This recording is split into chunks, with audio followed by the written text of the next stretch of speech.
everyone, my name is Yuninda Irma. I want to tell you about my essay, and the title is Nutritional Treatment Requirement in Diabetes mellitus type 2.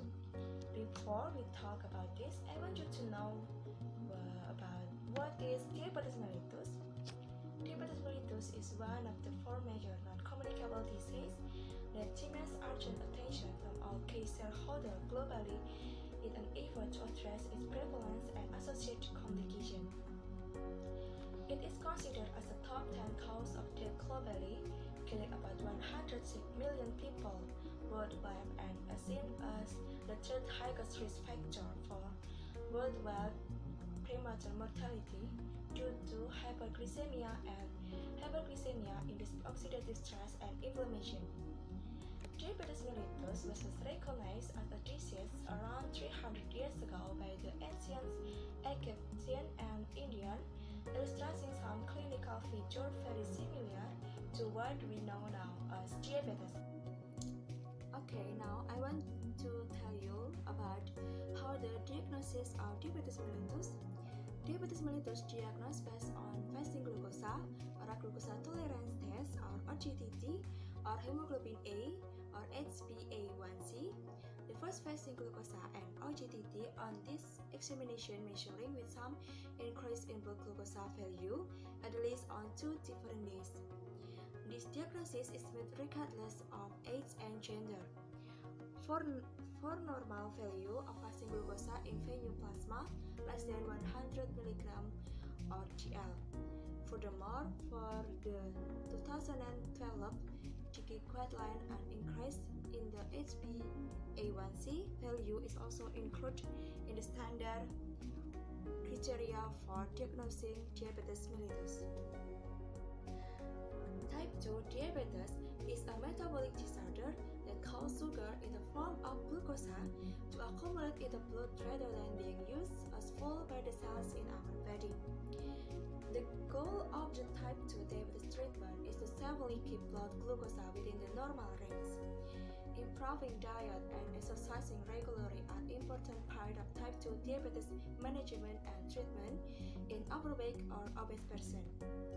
Weight loss can often return blood glucose level to normal if it occurs early. Exercise decreases the resistance of the cell to the action of insulin, making it easier for the glucose to enter the cell from the bloodstream.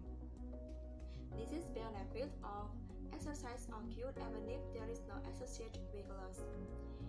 If weight loss improves diet and exercise don't reduce blood glucose level adequately, then medication is the next step. There are a variety of oral and injectable medication used to treat type 2 diabetes. Most persons with diabetes are initially prescribed metformin. Metformin blocks the production of glucose by the liver.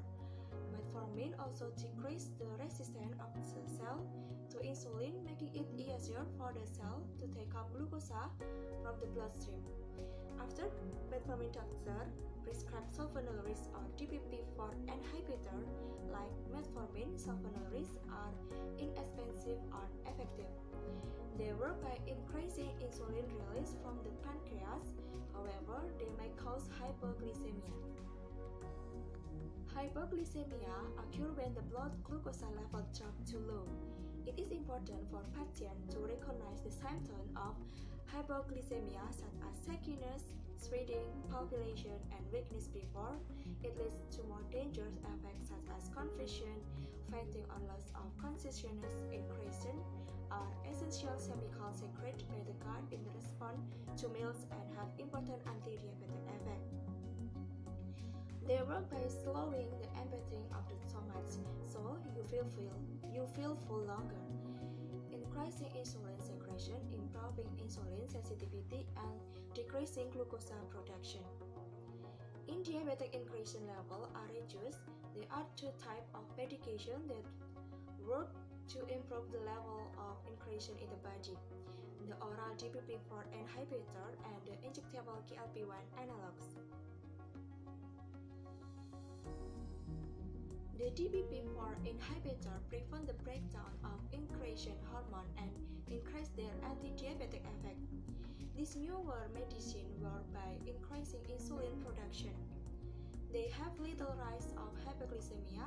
They also make cells more sensitive to the action of insulin. The injectable GLP-1 analog replace the incretin directly. They also slow the movement of food through the digestive tract, so you feel full longer. They improve insulin secretion and may promote weight loss. They also have a low risk of hypoglycemia.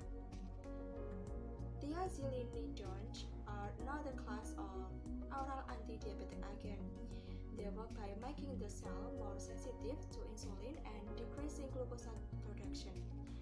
They do not cause hypoglycemia, but they may cause weight gain. Other types of pills for diabetes include SGLT2 inhibitor, alpha-glucosidase inhibitor, and bromocriptine and colasol-L. Over time, medication often become less effective rather than switching a medication. Your doctor may combine two different ones that have been shown to work well together. If your blood glucose cannot be controlled by pills alone, your doctor may put you on insulin. Insulin is the most common injectable medication used to treat diabetes.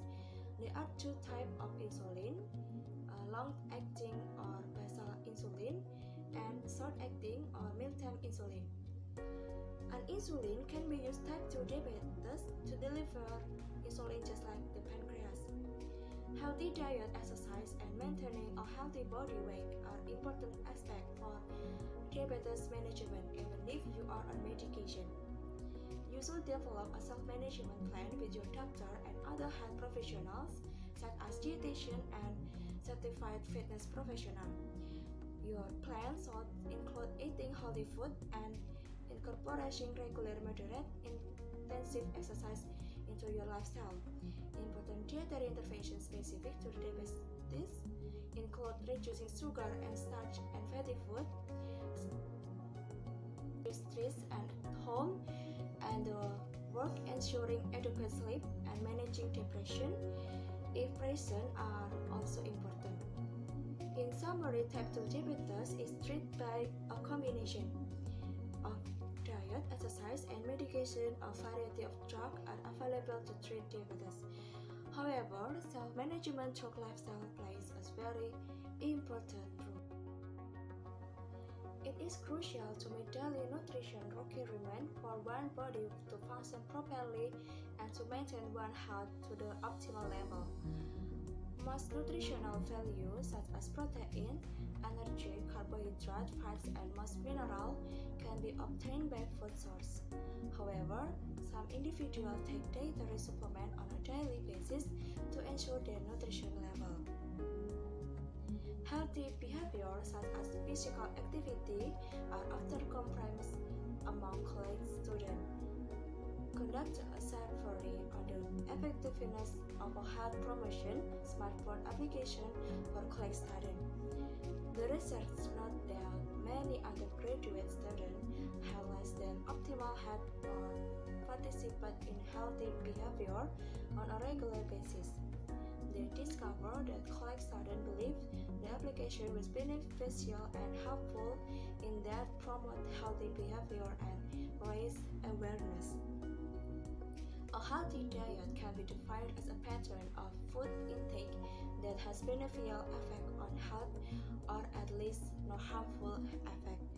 Although it was proven difficult to specify the extract nutritional element that contribute to health, as we will discuss in the next session, there is consensus about the essential feature of nutritionally poor quality diet. There are characteristics by higher intake of processed food, sugar-sweet beverages, trans and saturated fats, and add salt and sugar, lower intake of fresh fruits, vegetable, nuts, and whole grain. And this is my reference in my essay, and I'm so glad to be here with you. And if you have any question, you can tell me without any hesitation. So thank you for your watching me and see you in the next video.